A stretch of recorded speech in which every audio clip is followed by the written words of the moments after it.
I would like to welcome you to Herp Herp Hooray's very first internet transmission. We're simulcasting on Buzzsprout, Twitter, Facebook, and don't forget to download us on iTunes.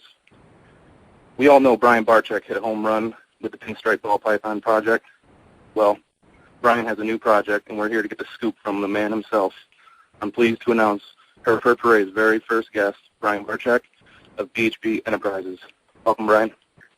Hey, welcome, man. Thanks. Congratulations on starting the show, and I wish you a long success for sure. Well, if we can get you to come back in the future, future shows, I'm sure we won't have a problem with that, sir. Yeah, well, hey, man, I'm always game. I love this stuff, and anything to get people excited about reptiles, I'm 100% in. You guys, you know that I'm like all over the place, and I live to just kind of promote the hobby. I mean, that's what I think about every single day of my life. So I'm always happy to come back. You let me know when, and I'll be here. Awesome, man. Well, I appreciate it. So why don't you describe the sunset ball python to our listeners? Well, it's a crazy project in the sense that I can't say that I've ever mismanaged a project worse than this sunset project. And what I mean by that is that I paid $70,000 for it. I think I've been pretty upfront with people about that. And when I bought it, I had no doubt in my mind it was going to be co-dominant. I mean, I was just sure it was a co-dominant animal. I got a picture out of West Africa, and I was just like, I have to have this animal. And this was back in the day when people were spending ridiculous money on ball pythons out of West Africa. And so I knew that if I didn't buy it at their asking price, that someone else was going to stand in line and buy it. I mean, I knew there'd be 10 people behind me who's going to buy this animal, and I just thought, this has to be co-dominant. And we did find out it was a male, so I was like, okay, I can get this thing up and try to breed it, and we're going to be in great shape. So I spent the money, got the animal. I was blown away by it right as soon as I got it. It was just amazingly beautiful. And again, the thing I thought the biggest attributes to it was the fact that it had colors that really no other ball python has. You know what I mean? It's got those orange and reds. And I thought to myself, wow, what is this going to do when combined with other projects? And back then, of course, there wasn't nearly the projects there are now, but there were still the pinstripes and spiders and Mojaves and lessers and albinos and pies and all that other stuff. So I just was like, man, could you imagine putting this red-orange element into all of those snakes? And so I was super excited. So I bred it actually just to a handful of normal ball pythons. They were big normal females, and back then I didn't have the cachet of mutation females that I have now. And sure enough, I produced, I don't even remember the exact number, but it was probably somewhere in the 18 to 20 baby range, something in that range, and sure enough, all normals. And I was just kind of convinced at that point there was no way it was going to be genetic. I just thought that I'd swung for the fences, and I completely struck out. I mean, that's really the way I believe. Even so much to say, honest to God, I sold off the majority of the heads to, like, the pet trade for $25 a piece. Now, granted, no one's ever going to know where those go because we sell, hundreds and hundreds of normals a year, and no one's going to be able to put those together and say, oh, I've got a pair of head sunsets. But my point is that that's how I just did not believe in the future of the project. I thought it was dead. It was just a dead project. And then it took me 4 years to get the animals up to size because I just didn't really, and during that period of time, I never had the male in with another female ever again. I mean, he literally sat in his cage.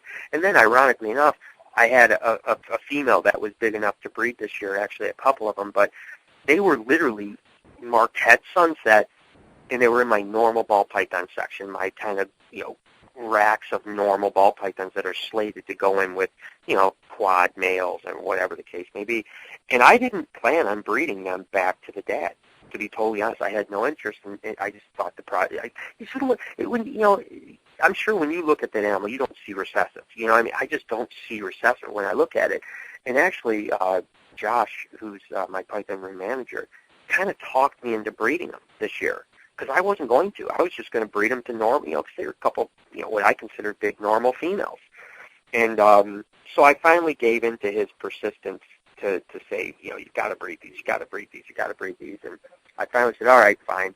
And I didn't even hardly put any effort into it. I hate to say how terrible I did with this, but I literally just would throw the male in, a week later I'd pull them out, give them a week off, I'd put them back, and never even really, just wasn't excited about it because I just thought I was set. I didn't want to get excited because I didn't want to set myself up for more disappointment. You know what I mean? I'd already been crushed 4 years prior thinking it was co-dominant. I just didn't think anything was. Sure enough, one of the females ovulated, and then subsequently laid 4 good eggs and a couple slugs, and fertile eggs. And I remember Josh being really excited about it. And again, me being just completely poo-pooing it. Like, this is not a big deal. It's not going to prove out genetic, blah, blah, blah. And throughout the whole incubation, Josh would like, oh, the sunset's coming up. I can't wait till this clutch hatches. And again, I continued saying, like, dude, it's not going to be recessive. There's no way. And so sure enough, day 52 or so came around, and quite honestly, I think I kind of had a bad week, you know what I mean? Like, it was a Friday night, and and it was just one of those tough weeks, you know what I mean, where just things weren't going well. I was getting quite a bit of bad news about some different things, and I just was like, you know what, I need some good news, and I kind of just in my heart felt there wasn't going to be genetic, but I thought, I'm just going to cut this clutch just for the hell of it, and maybe I'll get lucky. And sure enough, the very first egg I cut was a sunset. And I just kind of freaked out. I was like, "You got to be kidding me!" I mean, I was in shock. Deal with that. Like, yeah, and it's a hard feeling to describe when you produce something that you've put so much into, and at the same time, it's hard to describe the feeling of all the emotions that go through you about how much you've screwed up. You know what I mean? Like, oh my gosh, this male could have bred so many animals the last 4 seasons, and it didn't breed anything at all. It just sat in a cage. And I just sit back and think how different things could have been. But at the same time, I don't really regret it, honest to God, because I think that everything has the right timing. And I seriously think that if I would have produced the sunsets 3 years ago, it probably wouldn't have made the impact that it's going to make going forward. You know what I mean? So I think in a way, yeah, in a way, I think it was almost a godsend that things went the way it went.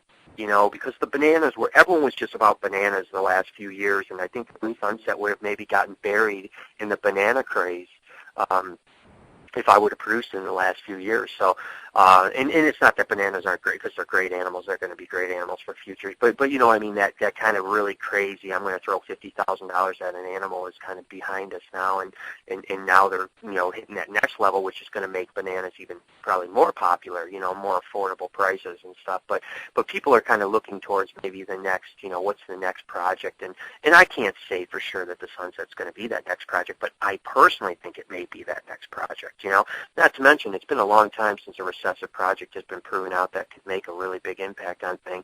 And we all know that recessive projects hold their value a little bit longer, so because you can't just truckload animals out. So I think I'm really excited. Again, I'm mixed emotions because I kind of screwed the pooch on it.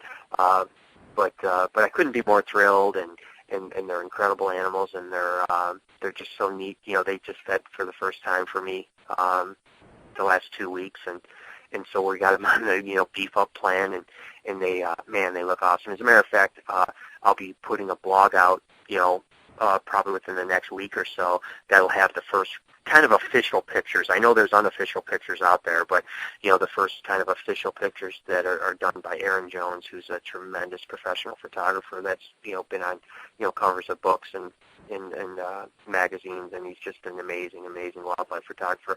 And he came out and shot the animals a few days ago, and I just today got the pictures back from them, and they're just so awesome. And so I'll be putting a blog out with the kind of first official pictures, and then I'll let everyone else choose and see if they think they're going to be as big or